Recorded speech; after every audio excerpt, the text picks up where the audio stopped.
Hello and welcome to the Dimeback Podcast. I am, of course, your host, Cameron Sobczak, and today we're going to be talking about some common controversies in the NFL with positions. Today, as my guest, I have avid sports watcher and fantasy football enthusiast, John Francis. How are you doing today, John? Good. Thanks for having me, Cameron. All right. So when we talk about controversies in terms of positions, I believe that the best place to start is the Chicago Bears quarterback position. They have two highly valuable players at that position, yet people believe that Matt Nagy is making the wrong decision in choosing Andy Dalton. I just want to get your input real quick on that. I actually think what Matt Nagy's doing is it's the right recipe. It's the right formula. I'll give you some examples. Brett Favre and Aaron Rodgers. He got to sit and learn from Brett. He got his opportunity, and MVP last year, going to go in the Hall of Fame. Great way to do it. Right, and another important part about building up a rookie quarterback would be building up their confidence. So starting a quarterback on an established team that has a couple of weapons, obviously that's going to build up their confidence because they've got more ways to win than just relying on them. Meanwhile, the Bears don't exactly have that. So possibly starting Dalton right now just so Fields can learn from Dalton is going to be good because you're not having Fields getting out there being sacked 5 times a game like we saw with Joe Burrow last year. Agreed, but I'm going to talk out of both sides of my mouth. Then you look at guys like Troy Aikman, who started from day one and went 1-15 his first year, and Peyton Manning, who did the same thing, who are also both NFL Hall of Fame quarterbacks and took their licks. I think what it really comes down to, Cameron, is the individual. Are they mentally strong enough to overcome the hits and the beatdown in that first tough year? Right. Now, when we look, I'm going to go off that point that you just made, and I'm going to talk about another controversy that I don't think people are talking enough about, but I actually believe is stronger than people give it credit for, and that is Trevor Lawrence versus CJ Beathard on the Jacksonville Jaguars.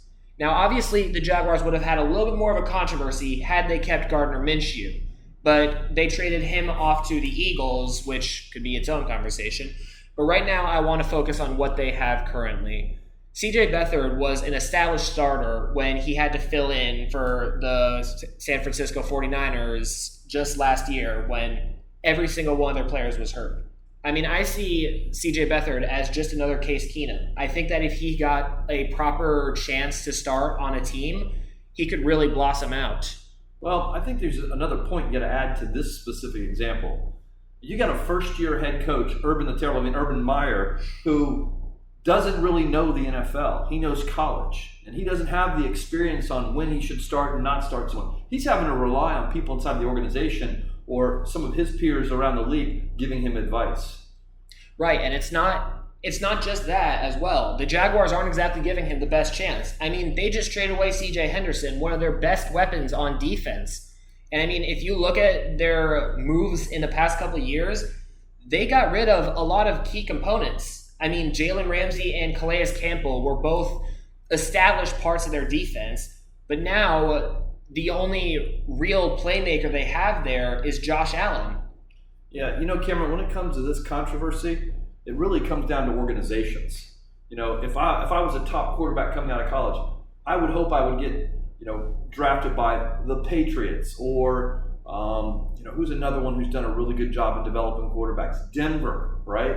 There's 4 or 5 different NFL teams where the organization, let's use Matthew Stafford as an example, right? Before we go on there, can I just ask what makes Denver great at developing quarterbacks? I'm going to disagree with you here for a sec because we look at the past couple of years since they've had Peyton Manning. We list out all their starters. None of them have really blossomed until Teddy Touchback this year. Paxton Lynch, Trevor Siemian, Drew Lock, none of them. So you bring up a good short-term counter-argument, but over the long term of that franchise, going back to Morton and Elway and DeBerg, I mean, there's a bunch of them on there that were developed really well. I mean, and then look what they did when they brought Peyton Manning in, right? I will agree with that. But I would say overall, a franchise can make or break the quarterback. Look at the Rams this year.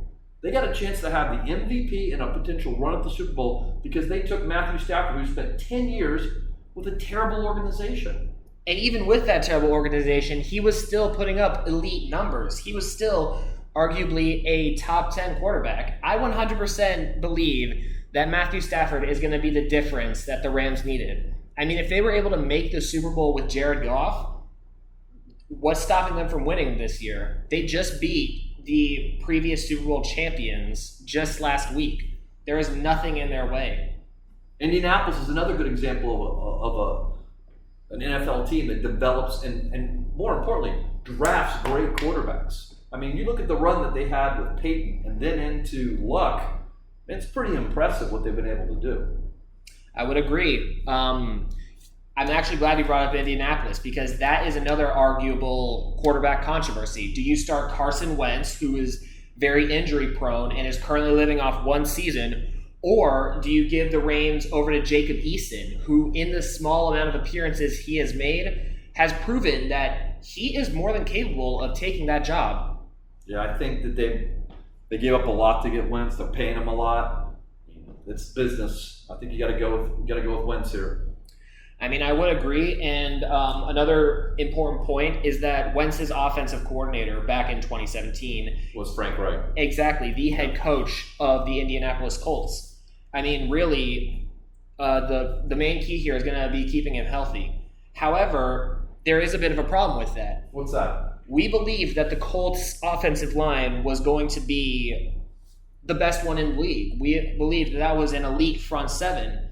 However, they have been exposed incredibly in all of their games so far, and they have left Carson Wentz battered, beaten, and winless so far this season.